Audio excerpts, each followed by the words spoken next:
की 2.5 वर्ष याच ठाण्यामध्ये आमचे मुख्यमंत्री होते. त्याला मुख्यमंत्र्याचं जर चुटकीसारखं काम होतं, जर ते 2300 कोटी रुपयाचं कचऱ्याचं टेंडर काढू शकतात, 2300 कोटी रुपयाचा डॅम पाठवू शकत नाही. कोणीतरी हे जबरदस्ती बोलायला पाहिजे होतं, ह्यांना ऐकवायला पाहिजे होतं. ह्यांना वाटतं आपलीच सत्ता आहे, आपण करू तो कायदा. पण मला अभिमान वाटतो की डॉक्टर बाबासाहेब आंबेडकरांच्या एका लेखराने आपल्या समाजाचा निधी मी तुम्हाला कापू देणार नाही ही भूमिका घेतली. या भूमिकेमध्ये आम्ही सगळे तुमच्याबरोबर. धन्यवाद. अरे काय बजेट तुमचं आहे काय?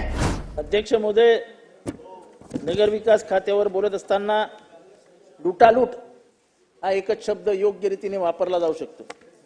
अध्यक्ष महोदय, ठाणे महानगरपालिकेची आत्ताच माझ्या हातात एक हे आली, काय ते जाहिरात आली. ठाणे महानगरपालिके क्षेत्रातील धोबी अळी, चरई, दगडीशाळा परिसर, खारकरळी, महागरी, गवळीपाडा, खानचाळ, कडवा गल्ली. अध्यक्ष महोदय, मी तुम्हाला पाठवतो आणि तुम्हाला घेऊन जातो. हे सगळे रस्ते कॉन्क्रीटचे अजूनही आहेत.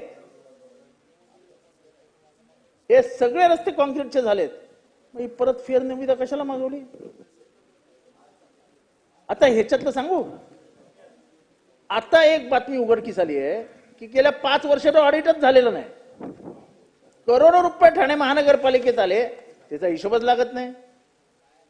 मग 18 लाखाची वळवी काढायला बजेट हे आले, टेंडर आलंय की वळवी लागले आमच्या फाईलला, तर ती वळवी काढायला 18 लाख रुपयाचं टेंडर आहे.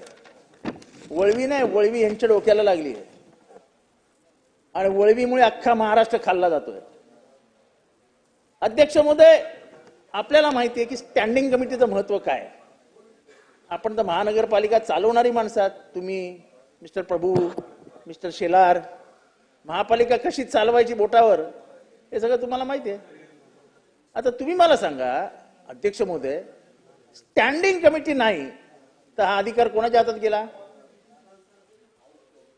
म्हणजे आयुक्ताच्या मनात येईल ते, आणि त्याला फोन कुठनं येणार? इथल्या 6व्या मजल्यावरनं. झालं टेंडर ओके, हा ओके, तो ओके. भ्रष्टाचार होऊ दे नाही तर वाटेल ते होऊ दे, चेकच नाही. 5 वर्ष स्थानिक स्वराज्य संस्थेच्या निवडणुकाच नाहीत, ही एक धक्कादायक बाब समोर येते.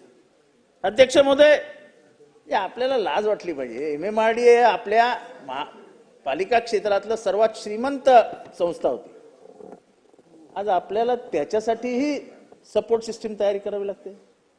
पैसेच गायब झाले MMRDA मधनं, आणि MMRDA भ्रष्टाचार करतं असा आरोप मुंबईतनं कोणी केला नाही, युरोपमधनं झाला. आणि युरोपमधल्या राष्ट्रांनी आपल्या पंतप्रधानांना आणि डिप्लोमॅट्स थ्रू भारताला कळवलं की आमच्याकडे पैसे मागितले आणि पैसे घेतले. MMRDA कडनं ही अपेक्षा, आणि त्याच्यावर चौकशी वगैरे काय लावायची? काय नाही, लक्ष पण नाही. अध्यक्ष महोदय, आमच्या इथे एक नवयुगा नावाचा कॉन्ट्रॅक्टर आहे. हा नवयुगावाला मग कोण? तर मध्यंतरी माहिती आहे ते बांधत होता बोगदा, तो बोगदामध्येच कोसळला आणि 50-60 लोक मध्ये अडकली. त्याचा करता करविता नवयुगा. आणि आता ह्या नवयुगाला MSRDC असू दे नाही तर MMRDA असू दे, सब कुछ नवयुगा, नवीन युगच उघडलं त्यांनी. कुठलीही परमिशन नाही आमच्या इथल्या कोस्टल रोडला. त्या कोस्टल रोडला NOC देऊन त्याची वर्क ऑर्डर काढण्याची तयारी सुरू केली MMRDA ने. केंद्राची एकही परमिशन आलेली नाही. अध्यक्ष महोदय, आंधळ दळते आणि कुत्रपीठ खाते. अध्यक्ष महोदय, अध्यक्ष महोदय, सगळ्यांनीच सांगितलं ही सिडकोची परवडणारी घरं, आर्थिक दुर्बल आणि असे अल्प उत्पन्न गट वगैरे वगैरे वगैरेंसाठी घर आहेत. घर कितीला माहितीये का अध्यक्ष महोदय? 72 लाखाला एक घर, परवडणारी घरं 72 लाखाला. आणि 72 लाखाची घरं विकण्यासाठी म्हणून आपण 400 कोटी रुपयाची जाहिरात केली. 400 कोटी रुपयाची जाहिरात म्हणजे भ्रष्टाचाराच्या सगळ्या परिसीमा आपण उलंडून टाकलेल्या आहेत. अध्यक्ष महोदय, ही घरं विकलीही जात नाहीत. ज्यांनी बुक केली आहेत ते आमच्याकडे येत आहेत की आमचे पैसे 1.5 लाख रुपये अडकले ते परत घेऊन द्या. सिडको तेही द्यायला तयार नाही. पण अध्यक्ष महोदय, याला न्याय कोण देणार? हा जो भ्रष्टाचार वाढायला लागलाय हा थांबवणार कसा आपण? अध्यक्ष महोदय, मी एक भ्रष्टाचाराचा नमुना सांगतो. मुंबई महानगरपालिका एकूण 227 पैकी 110 भूखंडांच्या भाडेपट्ट्यांची नूतनीकरणाची कारवाई झालेली आहे. आता आपण मुंबई महानगरपालिकेचे हे योग्य आहे का? त्याच्यात भ्रष्टाचार नाही का? हा नूतनीकरण करायला तुम्हाला किती वेळ लागतो या भूखंडांचा? पण करायचंच नाही, फक्त पैसा पैसा पैसा पैसा. भ्रष्टाचाराने पोखरली गेली आहे मुंबई महानगरपालिका. आणि आम्ही काम करतो असं सांगून तुम्ही मुंबई महानगरपालिका लुटून टाकली, त्याचे असलेले डिपॉझिट सोडवून टाकले. अध्यक्ष महोदय, मुंबई महानगरपालिकेवर जी परिस्थिती आली आहे त्या परिस्थितीला कारणीभूत सरकार आहे. आणि या सरकारने जे स्थानिक स्वराज्य संस्थेचे हाल केलेत ठाण्यामध्ये आम्ही बघतो साहेब, कंट्रोलच नाही. इथनं फोन आला दे टेंडर, तिथनं फोन आला दे टेंडर. अरे काय लावलंय काय? लोकनियुक्त प्रतिनिधी असली तर थोडासा अंकुश असतो, पण तो अंकुश असूच नाही. फक्त 6वा मजला आणि कमिशनर यांचा हॉटलाईन असावी अशी इच्छा असणाऱ्यांना ही निवडणूक नको आहे. पण त्याच्यामुळे नगरीचे हाल होत आहेत. अध्यक्ष महोदय, सगळ्यांनी पाण्याचा प्रश्न उचलला. पाण्याचा प्रश्न फार गंभीर होत चाललाय. आपण मोठे मोठे रस्ते बांधतोय, मोठे मोठे पूल बांधतोय, मोनोरोल, मेट्रो रेल, अमुक रेल, तमुक रेल. लोकसंख्या वाढणार आहे, पाणी कुठून आणणार आहे? आपलं प्लॅनिंगच नाही पाण्यासाठी. ठाण्यामध्ये तर तुम्हाला भीक मागावी लागते एक एक एजन्सीकडे जाऊन. कधी MIDC कडे मागावी लागते, कधी स्टेम कडे मागावी लागते. पण कोणीही लक्ष द्यायला तयार नसतं. पाण्यासाठी वणवण फिरावं लागतं ठाणेकरांना. आणि वाईट ह्या गोष्टीचं वाटतं की 2.5 वर्ष याच ठाण्यामध्ये आमचे मुख्यमंत्री होते. त्याला मुख्यमंत्र्याचं जर चुटकीसारखं काम होतं, जर ते 2300 कोटी रुपयाचं कचऱ्याचं टेंडर काढू शकतात तर 2300 कोटी रुपयाचा डॅम पाठवू शकत नाहीत. आमच्या इथे अध्यक्ष महोदय 2300 कोटी रुपयाचं कचऱ्याचं टेंडर काढलंय. 2300 कोटी रुपयाचं.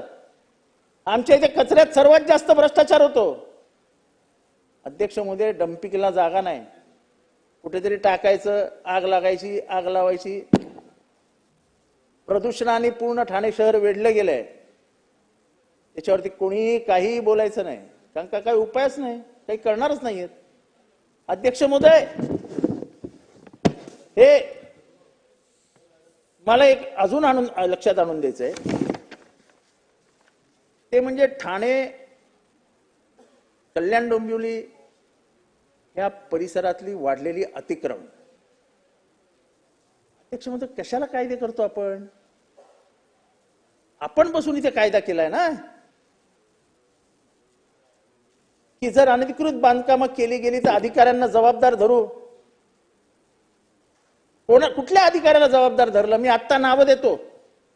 60 बिल्डिंगी पाडल्या गेल्या. 60 बिल्डिंगी. प्रत्येक बिल्डिंग मध्ये 30 कुटुंब धरा. 200 कुटुंब रस्त्यावर आली. सगळ्या अधिकाऱ्यांनी पैसा घेतलाय, बिल्डरनी सगळ्यांना पैसे दिलेत. कारवाई कोण करणार?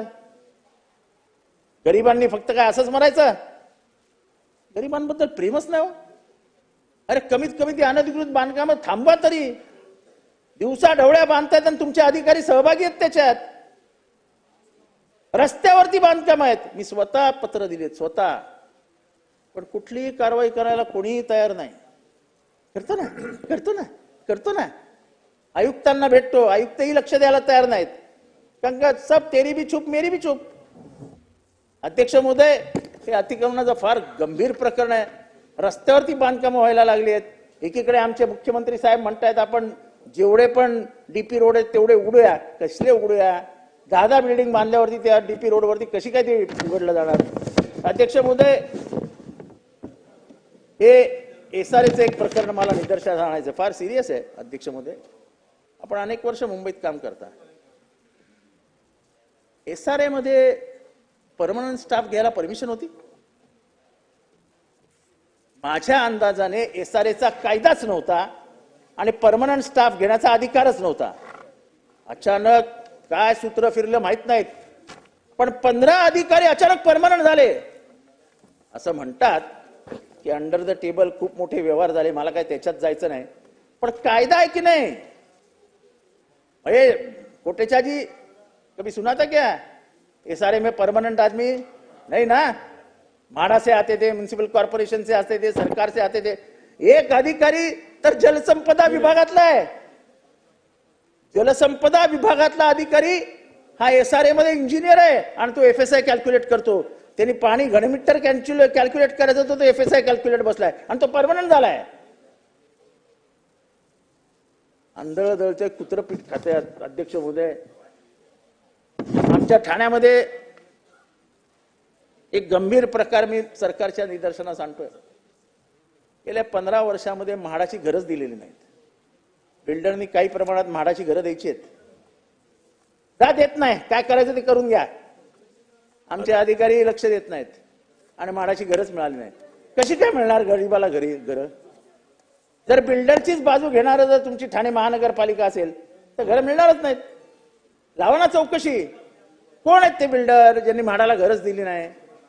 आणि त्याच्यामुळे याची चौकशी होणं फार गरजेचं आहे. अध्यक्ष महोदय 5 मिनिटं. अध्यक्ष महोदय मला एका मंत्र्याचं इथे कौतुक करावं असं वाटतंय. 12 मिनिटं झाली. 5 मिनिटं अध्यक्ष महोदय.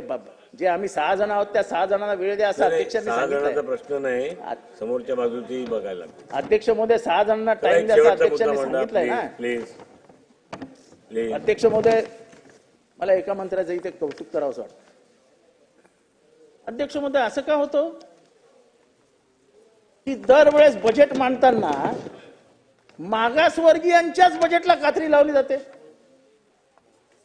आणि जो कॉन्स्टिट्युशनली रॉंग आहे, संविधानिक अधिकार नाही. आणि म्हणून शिरसाट साहेब मनाचा मोठेपणा आहे माझ्या. पक्षविनिवेश बाजूला ठेवावा लागतो.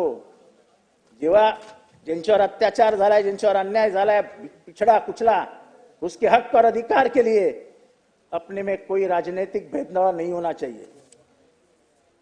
मैं आज दिल की गहराइयों से आपका अभिनंदन करता हूं कि आपने बहुत कड़क मुद्दा उठाया कि तुम मेरा निधी नहीं काट सकते हो, तुम्हारा अधिकार नहीं है. कोणीतरी हे जबरदस्ती बोलायला पाहिजे होतं, ह्यांना ऐकवायला पाहिजे होतं. ह्यांना वाटतं आपलीच सत्ता आहे, आपण करू तो कायदा.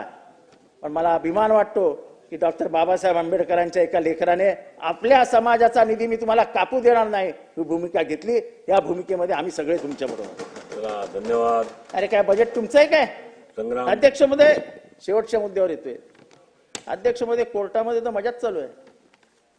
बीडला एक न्यायाधीश सस्पेंडेड इन्स्पेक्टर आणि सस्पेंडेड PSI आणि ते पण संतोष देशमुखच्या केसमध्ये त्याच्यावर दारू पित बसलेत. अरे काय ऐक नाही भीती.